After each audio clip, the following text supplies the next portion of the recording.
always had problems in school. And that was driven somewhat by your dyslexia. It was by dyslexia. Nobody could identify it, or nobody could evaluate what the hell was Bert or was Dickie having a problem in school. In fact, my dad, right after high school, he sent me down to a university, I think in Southern California, for an aptitude test. Hey, is this, who is this kid? Is he, what's his aptitude is? Is he a college type and whatever? And I went down and took the test, and Pop came back and says, it scored very, very low in, well, like in English, as an example, communication skills. But I was extremely high in mechanical, very high mechanical aptitude. And so then I wasn't going to be a college guy, obviously. And not to jump ahead too much, but I went in the Air Force right out of high school. And as I was going through advancement and so forth, to be a lieutenant colonel, I had to have a college degree. So at that time, they had a bootstrap program. We're talking about motivation again, the bootstrap program. So here I am. I'm going to be a lieutenant colonel. I got about 18 years in the service.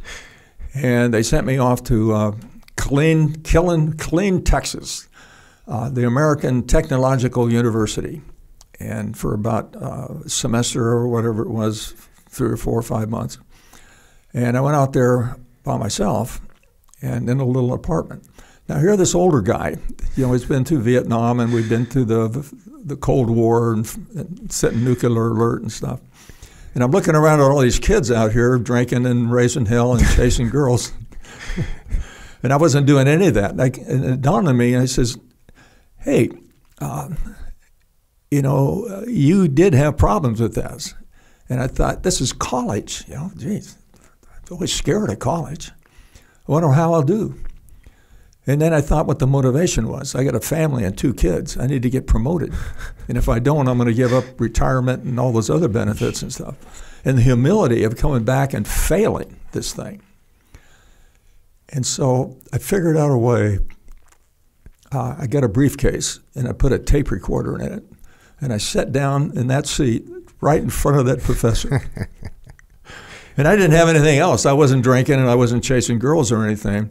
So every word that he had, I wrote notes, detailed notes of this thing.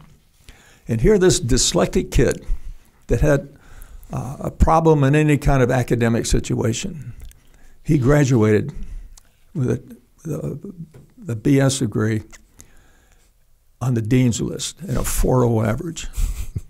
Holy bananas. And it's just the motivation. So you can accomplish anything if you can. All you have to do is manage the motivation. If you keep yourself motivated or motivate those around you, it's an example of the World Flight Project. I kept thinking, and we had some horrible times, challenges, the 5.5 years with no money, having to build this big, huge airplane ourselves by hand. The flight test, dangerous as hell. I don't know how I ever survived that thing, this frail little airplane that was going to go 29,000 miles. Wow. And when things were falling apart and I wanted to give up, about motivation again, I would go out in a special place in this little crummy little airport, Mojave, semi-abandoned military field in Mojave, California, in the high desert next to Edwards Air Force Base. And I have a special place that I would sit down in the hangar, by the hangar, looking the ramp and looking out over the desert. And it's some, just insurmountable problem, difficulties. And I'd close my eyes and I would try to imagine what it would feel like to land at Edwards Air Force Base having accomplished aviation's last milestone. And I'd close my eyes and let that feeling permeate through my psyche. And I'd realize this is the last milestone in aviation, it's unrefueled world flight. And I'd think, and I'd allowed, after thinking about that and let it settle into my psyche, I thought, I'd feel pretty good. I'd feel pretty good. And for 5.5 years, when I was really down and dejected, I'd sit out there and close my eyes and try to visualize that. And then that was manage the motivation. And I found that that's really a key thing. And I try to tell people about that. If you can dream it, you can do it.